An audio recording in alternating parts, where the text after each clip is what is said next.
And it's called Food Court. If only I had been more bold. He ordered chicken teriyaki at the rundown mall food court.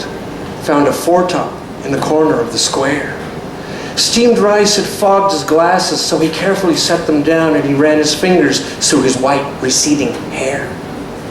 He was new to being a widower and eating so all alone as he baptized rice with teriyaki sauce. The food was warm and salty and it felt good inside his mouth, but his tongue still remained bitter from his loss. Dear sweet Judy had insisted that they turn the machines off.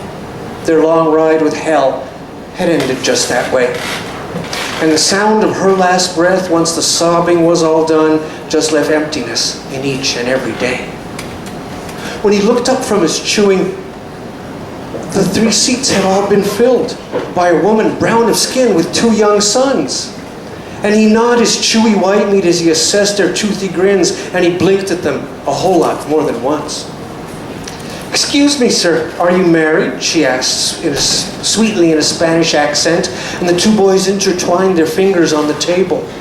Oh my goodness, what is happening, were the thoughts inside his head, and he tried to speak right then, but wasn't able.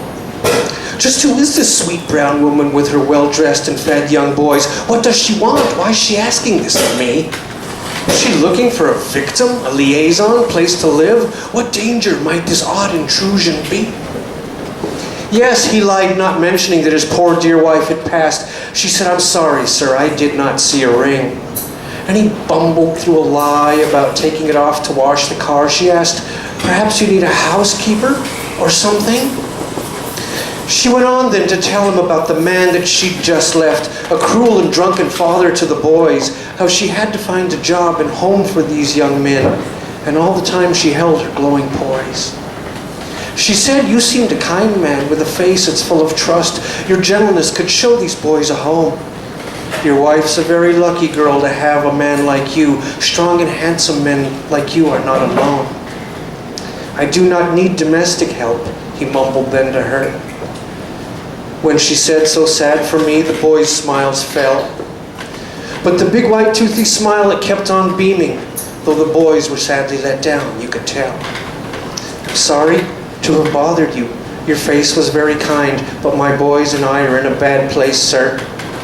They stood up, said goodbye, and slowly walked away, while the old man's eyes continued to follow her. They slipped up the escalator, and she never did look back, though the youngest boy's eyes met him with a sad smile. And the old man lost his appetite and set aside his plastic fork, contemplated his heart's quaking for a while. Why had I lied, he wondered. They only needed help. What was it filled my mind with such a raging fear? How could she be with an old aging man like me? Lonely heart and empty days are what draws near. Could I support a family on the money I have left? Is there room for 3 more in this empty heart? How do I find suspicion in this opportunity?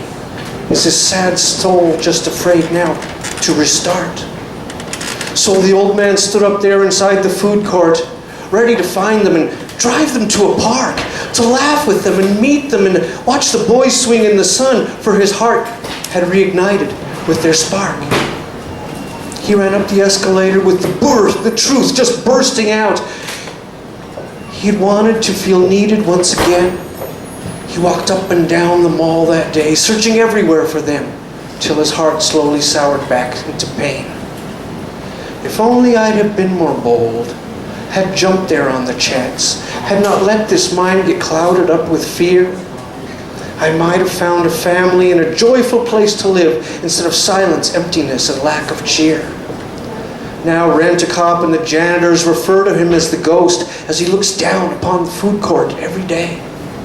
But he dreams of a companion and some laughter in his home and the chance of life that simply walked away.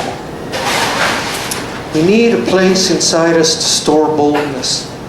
We might need it one day instead of just our lie. And regret's the worst poison that we'll ever feed ourselves when our big chance stops and looks us in the eye. Thank you.